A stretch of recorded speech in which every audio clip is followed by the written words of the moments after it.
Hi guys! Magpapacking tayo ngayon ng isang gift. Ganito yung usually nagagawa ko din to. Pero i-ano ko lang din sa inyo kung paano ko na quickly wrapping lang ng mga gift. Ito i-show ko sa inyo guys ha. Kailangan na maghanda ng plastic.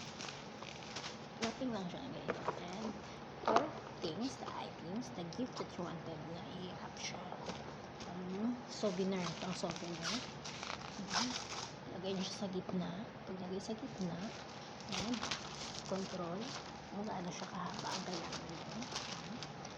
And then, pag nakuha nyo na yung gaano kalaki yung gusto nyo, i-cut nyo siya. Kasi pag ganito nyo siya na pag mako-control nyo kung gaano kalaki ang kailangan nyo. Kaysa na nga putulin nyo na siya bago kayo mag-wrap. Kasi minsan mailiit lang yung napuputol kasi sayang din yung gamit.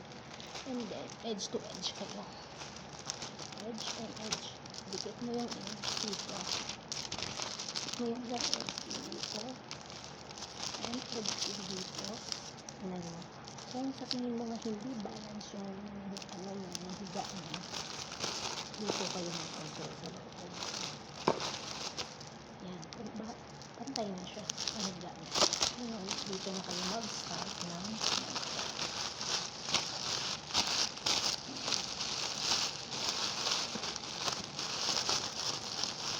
yan kayo mag-using nyo siya, i-arrange nyo siya para maging okay siya tingnan sa labas. Okay, para hindi sayang yung plastic, huwag yung sobrang malaki yung i-cut nyo. Yung sakto kalaki lang yung i-cut nyo. Ganyan na siya. And then may kailangan may scotch tape kayo. Mas tight. Mag-cut kayo ng medyo mahaba. Then ilagay nyo dito. Tapos nyo siya i-twist.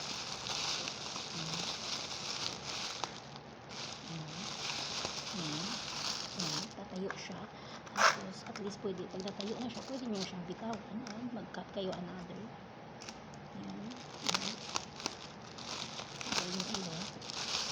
Para sa pakaipin ayan na siya. Tapos kailangan may ribbon kayo para maging magandang yung ganda niya tingnan.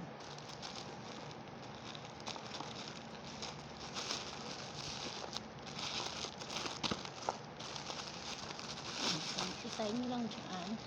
Then gawin nyo i-ribbon nyo lang para pang additional sa ganda niya. Ito na siya.